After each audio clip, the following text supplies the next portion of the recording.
घर्षण विद्युत, जिसे इंग्लिश में कहते हैं फ्रिक्शनल इलेक्ट्रिसिटी। प्रश्न क्रमांक 1, घर्षण विद्युत क्या है, उदाहरण दीजिए। तो इस घटना का सर्वप्रथम अध्ययन यूनान के वैज्ञानिक थेल्स ने 600 ईसा पूर्व में किया था। 600 ईसा पूर्व में यूनान के वैज्ञानिक थेल्स ने। इसके बाद इसका जो नियम होता है, दो वस्तुओं को आपस में रगड़ने से उत्पन्न विद्युत घर्षण विद्युत कहलाती है। दो वस्तुओं को जब हम आपस में रगड़ते हैं तो उनसे जो विद्युत उत्पन्न होती है उसे ही हम घर्षण विद्युत कहते हैं।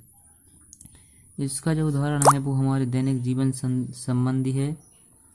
तो इसमें किसी शुष्क दिन यानी प्लास्टिक के स्केल को सूखे बालों से रगड़ने पर स्केल में छोटी वस्तुओं जैसे कागज के छोटे छोटे टुकड़ों को आकर्षित करने का गुण आ जाता है।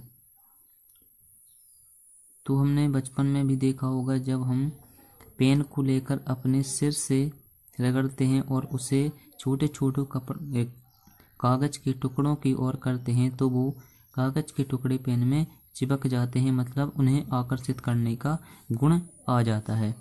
इसके बाद जो इम्पोर्टेंट पॉइंट है उसे आपको याद रखना है कि जो सजातीय आवेश होते हैं वह एक दूसरे को प्रतिकर्षित करते हैं, मतलब धन और धन एक दूसरे को प्रतिकर्षित करते हैं, जिसे हम सजातीय आवेश कहते हैं, तथा विजातीय आवेश एक दूसरे को आकर्षित करते हैं या आकर्षित करते हैं। मतलब जो असमान आवेश है, मतलब धन और एक ऋण, अलग अलग आवेश होंगे, या एक होगा धन एक होगा ऋण, तो वो आकर्षित होंगे, और जब एक समान आवेश होंगे तो वो एक दूसरे से प्रतिकर्षित होंगे। इन दोनों पॉइंटों को आपको नोट कर लेना है।